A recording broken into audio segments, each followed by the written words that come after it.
اسلام آباد ایک مرتبہ پھر آزاد ہو گیا. کل تحریک لبیک نے اپنا دھرنا ختم کرنے کا اعلان کیا. طرح طرح کی تھیریز دی جا رہی ہیں کہ یہ دھرنا یکدم کیسے ختم ہو گیا. کل میں نے رپورٹنگ کرتے ہوئے آپ کے سامنے یہ ایک سوال نما تجزیہ رکھا تھا کہ کیا جادو کی چھڑی ہے جو تحریک لبیک کو کہے کہ وہ یہ جگہ خالی کر دیں. تو کل چھڑی بھی استعمال ہوئی اور اس کے بعد ریاست نے اپنے آپ کو مزید ڈھیلا بھی کیا، جس کی بعد یہ دھرنا ختم ہوا. ایک تھیری یہ بھی سرکولیٹ کر رہی ہے کہ شاید گلگت بلتستان کے انتخابات کے اندر جو جھرلو چلانا تھا وہ چلا لیا اور اس سے توجہ بٹانے کے لیے یہ دھرنا کروایا گیا تھا کہ 2 دن جب انتخابات کے اندر جو معاملات ہم نے کرنے ہیں جو کر لیے تو جب وہ ہو جائیں گے تو دھرنا خود ہی ختم ہو جائے گا. اور چونکہ اتفاق بھی ایسا ہے کہ ادھر سے نتائج سامنے آئے، وہ نتائج جو ہم آپ کو پہلے بتا چکے ہیں، اور ادھر سے دھرنا جھٹ سے ختم بھی ہو گیا. ایک تھیری یہ بڑی اسٹرانگ ہے. میری ذاتی رائے میں ایسا نہیں ہے، کیونکہ اگر تو یہ دھرنا ٹی وی پر بہت کور کیا جا رہا ہوتا تو پھر تو گلگت بلتستان کے انتخابات کا جھرلو جو ہے اس کو چھپانے کے لیے یہ دھرنا استعمال ہو سکتا تھا. لیکن چونکہ پاکستان کی میڈیا نے اس بڑے ایونٹ کو مکمل طور پر کور ہی نہیں کیا، اور حیرانی کی بات ہے کہ بعد میں جو لوگ اپنے ٹاک شوز میں اس کو ٹیک اپ نہیں کرتے وہ اپنے سوشل میڈیا کے ویڈیوز میں ٹیک اپ کر رہے ہیں اور اپنے ٹویٹر اکاؤنٹ سے اس کو ٹویٹ کر رہے ہیں کہ اس طرح بہت بڑا واقعہ ہے، اور اپنے جو مین ٹاک شوز ہیں ان کے اندر وہ بات نہیں کر رہے، اور چینلز کی کوریج کا بھی یہی حال ہے. اب چند ایک چینل سے اس کو کور کیا، لیکن جتنی بڑی یہ خبر بن رہی تھی اس حوالے سے اس کو کور نہیں کیا گیا. تو یہ کیسے ہوا؟ میں نے کہا چھڑی بھی استعمال ہوئی بڑی سخت زبان میں. رضوی صاحب کو کل بتایا گیا کہ آپ نے یہ جگہ خالی کرنی ہے کیونکہ پاکستان اس کا متحمل نہیں ہو سکتا. اور عمران خان صاحب کا ٹویٹ بھی باکمال ہے جس میں وہ فرما رہے ہیں کہ ایسے واقعات سے معیشت جو ہے وہ متاثر ہوتی ہے. 126 دن دھرنا دینے والے یہ کہہ رہے ہیں کہ ایسا کام نہیں کرنا چاہیے اچھے بچوں کو کیونکہ اس سے معیشت متاثر ہوتی ہے. بہرحال ایک وہ علیحدہ معاملہ ہے. تو چھڑی بھی استعمال کی گئی سخت زبان میں. تقریباً 12-1 بجے کے بعد یہ معاملات طے ہونے شروع ہو گئے تھے اور شام تک یہ معاملات طے ہو گئے تھے. اور اس کے بعد حکومت کے اراکین کو بلوایا گیا اور ان کو کہا گیا کہ جی آپ آ کے اس کے اوپر ذرا ایک کاغذ کے اوپر سگنیچر وغیرہ کر دیں. اور انہوں نے سگنیچر کر دیے. بریگیڈیئر ریٹائرڈ سید اعجاز شاہ جو وفاقی وزیر داخلہ ہیں، پیر نور الحق قادری وزیر مذہبی امور، اور عامر احمد کمشنر اسلام آباد، ان کے دستخط موجود ہیں، اور تحریک لبیک پاکستان کی طرف سے دستخط موجود ہیں. تو جو کنسیڈ کیا گیا وہ بھی بڑا دلچسپ ہے، اس کا ہم تجزیہ کرتے ہیں. اب آپ کے سامنے یہ پیپر تو آپ نے دیکھ ہی لیا ہوگا. اس کے اندر اگر آپ دیکھیں میں نے مارک کیا ہوا ہے اس پیپر میں کہ ایک تو یہ سب سے بڑی بات یہ کہ باہمی مشاورت کے ساتھ یہ کیا گیا ہے دونوں فریقین کے درمیان. تو ریاست پاکستان کے اندر کوئی اور فریق بھی بن سکتا ہے. یہ بڑی سہولت مہیا کی ہے پاکستان کے بڑوں نے. پاکستان کے اندر جو لوگ اکٹھے ہو کے کسی بھی کاز کے اوپر ریاست کو گرفت میں لے لیں وقتی طور پر، تو ان کو ایک فریق کے طور پر ایکسیپٹ کیا گیا اس معاہدے کے مطابق. اور باہمی مشاورت اور اتفاق رائے سے تمام باتیں طے ہوئی ہیں جس کا بھی ہم تجزیہ کریں گے.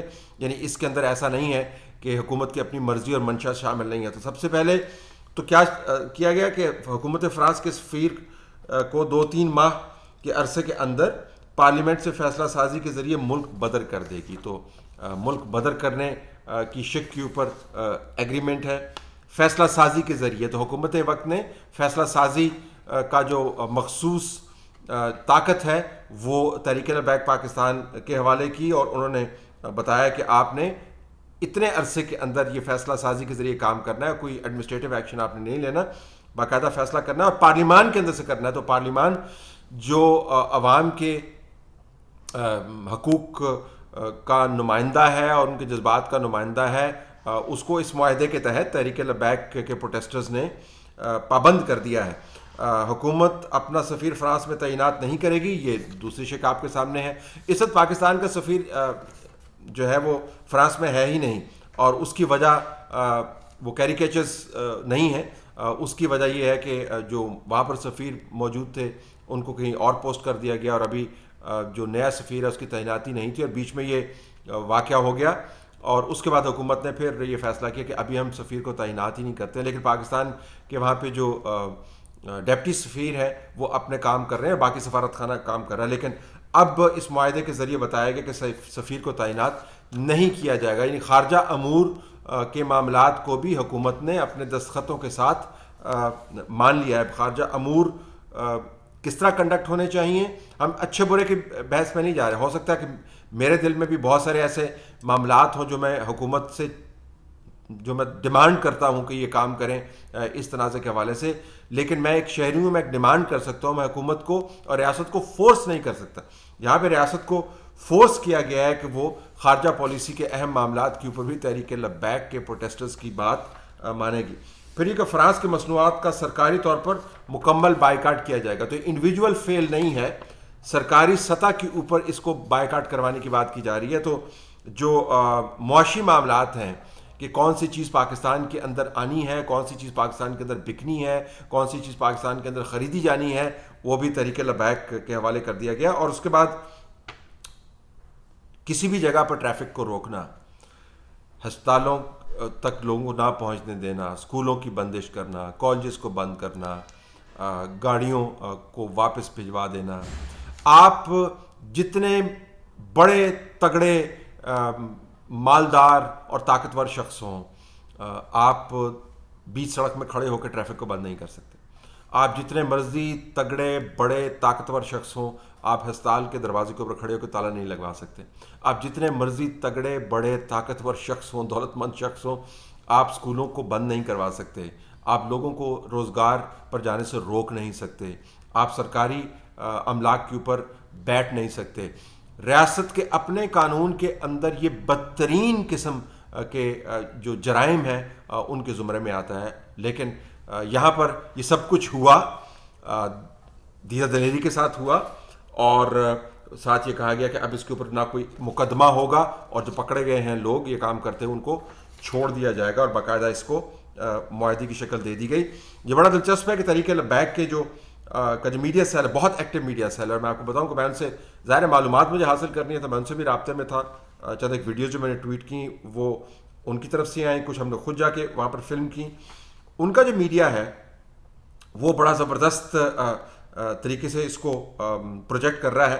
اور یہ میسج میں آپ کو دکھانا چاہتا ہوں کہ تحریک لبیک کا تیسرا کامیاب دھرنا, کفر کے یاروں کے منہ پر ایک اور تمانچہ, فرانس کے سفیر کو نکال دیا جائے گا, اپنا عملہ سب فرانس سے واپس بلایا جائے گا, اور سرکاری سطح پر فرانس سے امپورٹ ایکسپورٹ کا بائیکاٹ کیا جائے گا.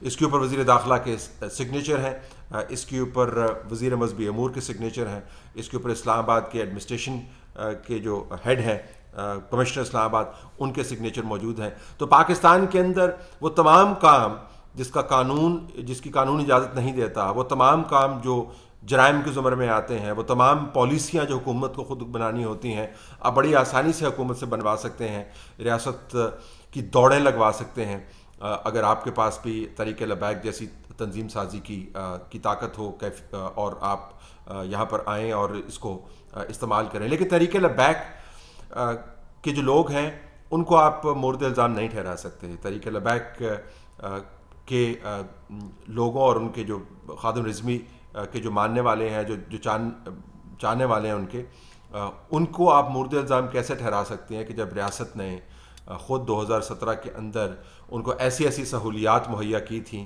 کہ دل حیران ہو جاتا تھا, پریشان ہو جاتا تھا کہ ایسی سہولت تو پاکستان میں کسی کو بھی میسر نہیں ہے. 5 تاریخ سے لے کر 27 تاریخ تک وہ دھرنا دیا گیا, اس کے اندر کیا کچھ نہیں ہوا, ان کو کیسے سہولیات فراہم نہیں کی گئیں, کھانا فراہم نہیں کیا گیا, ان کے مطالبات کے اوپر لوگوں کو باہر نہیں نکلوایا گیا, حکومت کی ایسی تیسی نہیں کروائی گئی, اور آخر میں ان کو ہزار کے نوٹ دیتے ہوئے وردی میں ملبوس افسران نے ان کو یہاں سے رخصت کیا. تو جب آپ اس طریقے سے ڈیل کریں گے ریاست کے اندر رہنے والے گروپس کے ساتھ, تو پھر ظاہر ہے اگلی مرتبہ وہ زیادہ طاقت کے ساتھ واپس آئیں گے. بات بھی آپ کی سن لیا کریں گے کبھی کبھی, لیکن اگلی مرتبہ وہ زیادہ طاقت کے ساتھ واپس آئیں گے. لیکن وہ بھی ایشو نہیں ہے کہ 2017 میں کتنا طویل دھرنا ہوا, اور اگر اس کو ختم کروانا ہوتا تو اس طرح 2 دن کے اندر بھی ختم کروایا جا سکتا تھا. لیکن ظاہر اس وقت ختم کروانا مقصود نہیں تھا, اس وقت اس کو طوالت دینا تھا, ناک رگڑوانی تھی, بتانا تھا کہ یہ کتنے کمزور اور بےکس لوگ ہیں یہ جو سیاستدان ہیں, اور ان کی حد تک کرنی چاہیے. اس کے بعد جا کے تھوڑی سی کنسیشن دینی تھی, اور اس پہ تو ظاہر ہے اسلام آباد کے جو کمشنر ہیں ان کے سگنیچر نہیں تھے.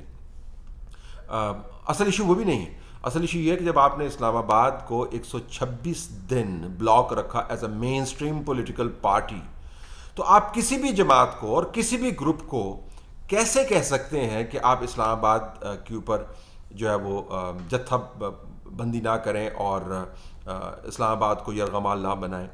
اور یہ تو معاملہ تو حضور پاک صلی اللہ علیہ وآلہ وسلم کی عزت اور نام اور تقدس کا معاملہ ہے.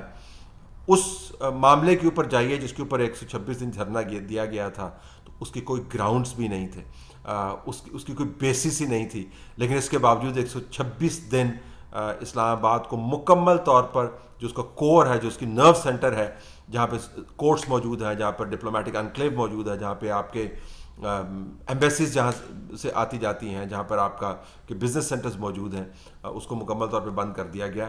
اور جب آپ یہ کرتے ہیں تو پھر آپ کیسے کہہ سکتے ہیں کہ دوسرے گروپس یہ نہ کریں؟ تو تحریک لبیک پاکستان کو ظاہر ہے مبارک دینی بنتی ہے کہ انہوں نے ریاست پاکستان اور حکومت پاکستان سے وہ کام کروا لیے جو ریاست پاکستان اور حکومت پاکستان شاید دوسرے حالات میں نہ کرتی.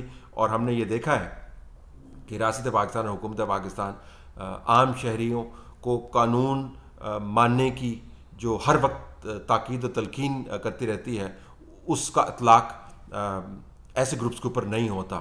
تو آپ بنیادی طور پر شہریوں کو کہہ رہے ہیں کہ اگر آپ نے بھی اپنی باتیں منوانی ہیں تو ایسا ہی کام کریں. یہ بار بار ہم کرتے رہیں گے, اور بار بار آپ دیکھیں گے کہ ہر بار یہ کام کرنے کے بعد, بار بار یہ کام کرنے کے بعد ریاست اپنے آپ کو چھوٹا ثابت کرتی رہے گی.